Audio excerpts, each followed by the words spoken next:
Welcome to Face the State. I'm Ariana Bennett. Thank you for joining us. Well, at the beginning of the year, Governor Sandoval laid out an ambitious plan for education reform, new programs, changes to old ones, and a call for a whole lot more money. Well, now that the session is over, we are back with State Superintendent Dale Urquiaga to talk about what changes made it through, what this means for our students. Dale, thank you so much for coming on the show. Thanks for having me back. It's great to be here. Yeah, well, this last legislative session was such a whirlwind of bills. How did you guys feel coming out of it? You know, I think the governor and everybody at the legislature really felt a great sense of pride, and I hope our districts and families do as well. This is probably the most historic legislative session for public education since 1955, which was really when we built the current model. So I think everybody feels very positive about the decisions that were made. Yeah, it seems like every bill pretty much that went through was education related. A lot of the other stuff got lost in the shuffle. There were so many new reforms. I want to talk about a bunch of them, and I've got a list. But first off, you know, it was a very ambitious agenda. Was it a struggle to convince the lawmakers? I mean, did you have a good amount of opposition? You know, Governor Sandoval laid out the most ambitious plan of any governor in America. The Education Commission of the States did an analysis. No other governor had as many education planks in their state of the state as ours did. So we went in with a tall order, and as you have noted, there was also a financial component for a tax reform package as well. I'm very proud to say that the majority of the education bills passed unanimously or with very few votes against. A couple of the bills were down straight party lines, but that's often the case. We were really pleased that there was consensus from day one that we had to make a change and that we had to invest in public education. And then the conversation became about how. And I was very proud of the legislature and very proud of the governor for his leadership, that we did not squabble over dollars and cents. We focused on children and families, and that's what we needed to do. Yeah, it's a long list of stuff. Do you have one that stands out as the biggest accomplishment of the session? You know, for me personally, because I grew up in Nevada and I benefited from this public education system, the revisions to the Nevada Plan for School Finance are groundbreaking. That law was written in 1967 after the 1955 session, and I always say I knew the man who wrote that law. Senator Carl Dodge from Churchill County went to high school with my dad. And so for me, that is probably the biggest personal accomplishment, but it's also the one that will change Nevada forever. We will add over the next 3 biennia weights or a multiplier effect for students with special needs, students at risk and poverty, English language learners, and the gifted and talented. So some of that money goes in immediately, but the whole formula will be revised over these next 4 to 6 years. That's huge. It's huge for public education. It's a real acknowledgement of who we are as what my governor always calls the Nevada family. And that's big also because that's, with the exception of the gifted and talented kids, usually where we see the biggest achievement gaps. It's the English language learners, absolutely. High levels of poverty, schools, that Children sort of with a thing. disability, absolutely. Exactly. Okay, yeah. I mean, hoping to see these test scores go up because you know, Nevada is consistently ranked low for per pupil spending. Yep. Does this big influx of money put us closer to the middle? Where are we now per pupil spending? You know, I haven't seen a report because those reports always lag a little bit, and it's important to remember that while the base funding did increase statewide, most of the new money is in what we call in our business categorical funding, or it's specifically tied to a program or a category, often a type of student or an age of student. The governor and the legislature felt that was very important for accountability purposes.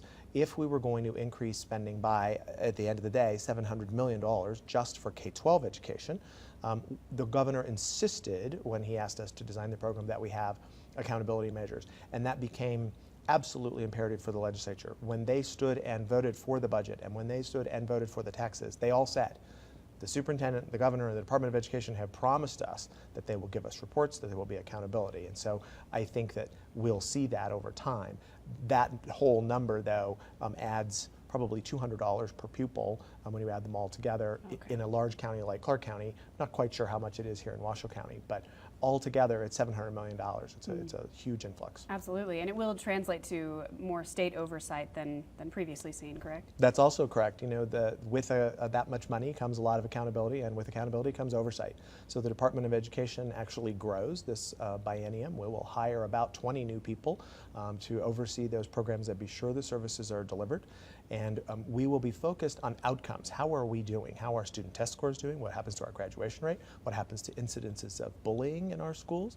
And if we don't see outcomes, then we will make change. We will go back to the legislature, back to the governor, and make recommendations for either redirecting the money or stopping the funding or increasing it in a different way. We're very focused on outcomes now and not just, well, did the money get spent in the way that you said you should spend it? Right. Okay. Now, when you were here before the legislative session, we kind of went down an itemized list of all the priorities the governor outlined in his State of the State address. I want to kind of touch back on those a little bit this time and just go over a yes or no. Did it pass? Did it get through? I hope I remember. Yeah, it is. It is a long list. Okay. So the major items that he mentioned, literacy, $30 million was what he wanted to go toward increasing literacy, and that was specifically reading proficiency by 3rd grade. Yep, you can put a check by that. Okay, check by that one. Preschool attendance, increasing that. Put a check by it, yes. Okay, expanding full-day kindergarten paid for by public funds rather than parents. Absolutely, and in Washoe County, this year they are being able to offer full-day K for all students. It's a phased-in program in most counties, but by the end of the biennium, full-day kindergarten will be available to every Nevada family if they want it. And that was earlier than expected, right, for Washoe County? Budget. Washoe County, I give Superintendent Tracy Davis kudos. She made a wise decision. It's great for kiddos here in Washoe County. Yeah, absolutely. Good news. Okay, improving technology in the classrooms and teacher training to use that technology. Yep. So the legislature reduced that allocation a little bit, but we will still be deploying a device and training in about 1/3 of Nevada middle schools. So our plan is to work through middle schools and high schools over the next 3 biennia. It'll take us 6 years. So you can put a 3/4 check mark through that one. Okay. Graduation rates. Ways to improve that. Yeah, so the legislature increased the governor's request for career technical education, which is one of the most meaningful programs we have in high school. Children in a career tech program graduate at about a 97% rate as opposed to a 70% rate statewide. There's also money for advanced placement. This week, the federal government announced that we're getting a grant to augment our advanced placement work, but we're one of the states that's put in our own money. Jobs for America's Graduates, that's a very targeted program. Earlier this week, the Board of Examiners approved the contract for Jobs for America's Graduates. I think we'll get to 48 or 50 schools.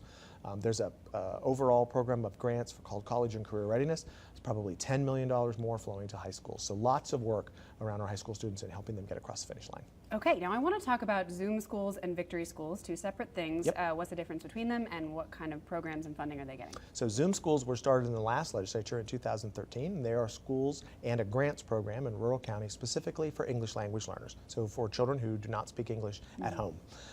That program was successful, particularly in achieving literacy levels and academic English, we call it in a classroom. So the governor doubled that program and the legislature agreed. So it's about $100 million now over the biennium. Great. Victory schools is something Governor Sandoval created this session to begin to work with children in poverty. So we picked the 20 poorest zip codes in the state. It really is in 5 counties, Washoe, Clark, and 3 rural counties. And we are focusing primarily on children who live below the federal poverty line, will be in those zip codes. And we know those zip codes are also heavily African American, Native American, and then rural poor in several rural districts. So it's brand new work for Nevada to spend our own money on the special needs of children in poverty. The districts are right now designing their Victory School plans, and they'll be sending those in for approval. We think they'll spend the money in different ways. It might be literacy, but it might be what are called wraparound services. Children who live in poverty come to school and they haven't had dental care, and if your teeth hurt, you are not doing well on a math test. Or if you're hungry. Or if you're hungry, or you don't have shoes, or you don't have a coat. So we think there'll be a diversity of programs. There's a lot of latitude in that bill. And we think that's appropriate because the challenges of poverty present differently for different children. So it's groundbreaking work that will, over time, work into a student weight in the Nevada Plan Formula. Oh, he was asking for, yes, what was it, $50 million? $50 million, and he got it. All right. Gifted programs, $10 million? Got it. Okay. First time that Nevada has invested over $400 per pupil for the gifted and talented. We used to spend, I think, $176,000 per year. We're now spending $5 million per year. So it's huge for our gifted kids. It's a great investment in the future engineers and entrepreneurs as we try to develop an economy for companies like Tesla. Okay, what about anti-bullying programs? That bill passed as well, a very comprehensive overhaul. There's a new office for safe and respectful learning at the Department of Education. We're interviewing for a director right now. Hope to make an announcement soon. And then there was an additional program to provide social workers and mental and behavioral health programs, services in schools. The legislature did scale that program back, and they will require the department to report on success at the end of this first school year. But everybody recognized that we have to put an end to bullying that goes on really today, 24 hours a day, 7 days a week for kids. It's not like when I was bullied in middle school and high school. It's very different today. And we've had some tragic instances in every county. We've had teen suicides linked specifically to bullying. So I'm very proud of that program. It makes me very emotional, but it's one that I'm really excited to get to operate. We're very excited to send out the money for grants for the social and behavioral health workers. Okay, now one that I know passed, so I'm cheating a little bit, is the bond rollover for capital projects. That's correct. Especially important here in Washoe County, money going towards specific projects on the school buildings and facilities. Absolutely. So they did a couple of things. Senator Debbie Smith was a champion for this, and so the governor and the legislature moved a bill within the first, I think, 2 weeks. They moved the first bond rollover bill. For Clark County, that's huge. They need, I think there's statistics like they could open 30 or 34 schools today and they would be full. So the addition in Las Vegas is critical, but here in Washoe County, the bond rollover will only solve part of the problem. So there was another bill that came at the end of the session that allows the district to meet with their community. I heard Superintendent Davis talk about that the other day on your show. She's doing some community outreach with her board, but that too will probably end up in some sort of a ballot question. Right. That will go to the voters. But the two bills together really are going to do a lot of work for infrastructure. Absolutely. Okay. Now, one of the things that was kind of one of the stranger things that the governor proposed was the ability to change the boundaries of the school districts, possibly split them up, create different ones. Where did that stand? So that bill also passed. It passed in a very different form than governor originally proposed. Originally, the governor said small rural districts. Remember, in Nevada, we have a district with about 70 students in it. So he said those districts should be able to merge their boundary lines for operations and busing and some of those shared services if they wish to. The governor also proposed that in large districts like Washoe or Clark, that if municipalities, cities, wanted to create their own district, they ought to have that right. And in Clark County, that really gained steam with some legislators in a very different way. So the bill that ultimately passed, which the governor agreed to and signed, creates a technical advisory committee and an advisory committee to study a reorganization for the Clark County School District. So the bill doesn't specifically affect Washoe. It specifically affects Clark and will allow a plan to create sub-precincts within the larger Clark County School District. So it's been called a bill that eliminated the school district and that breaks up the school district. Neither of those are true.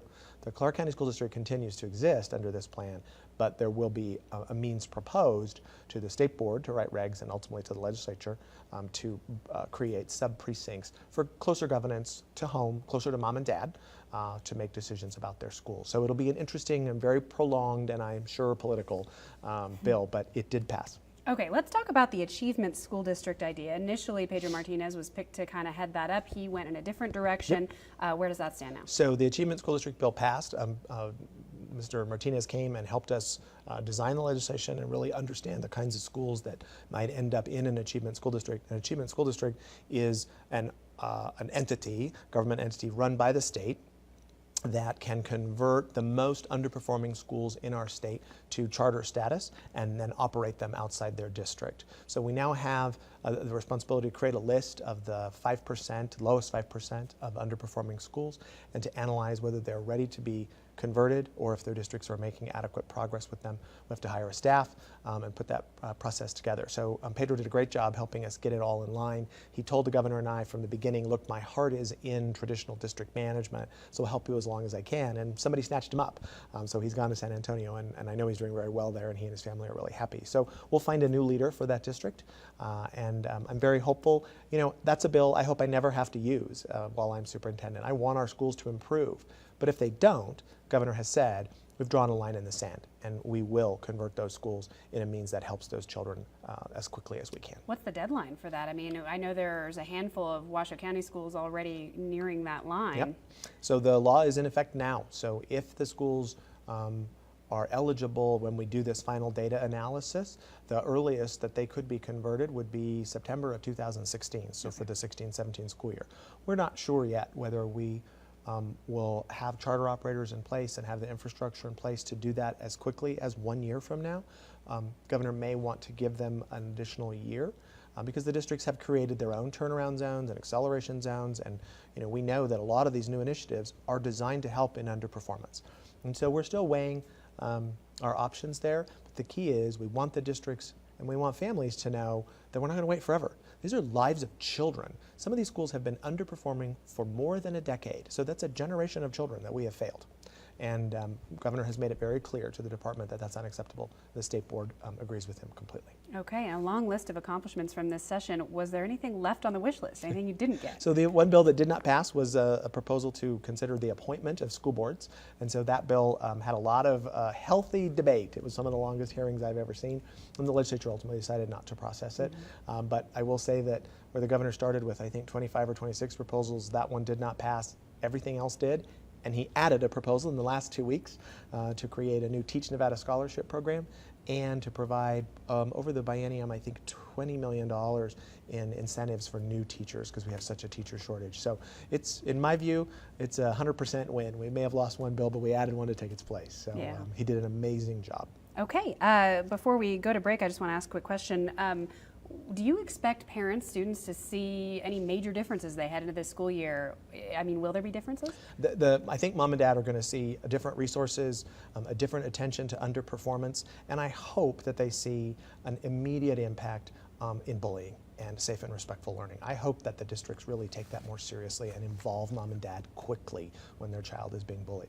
The long-term results we're going to see in test scores and graduation, those are going to take 3, 4, 5 years. But I think right now mom and dad will notice the difference in resources, and I hope students feel safer at our schools. Okay, that's a perfect chance for us to take a break. Thanks, Great. Dale. You bet. After the break, we will be back with Superintendent Urquiaga to discuss some recent issues with testing and what the state is doing to fix those problems. Stay with us.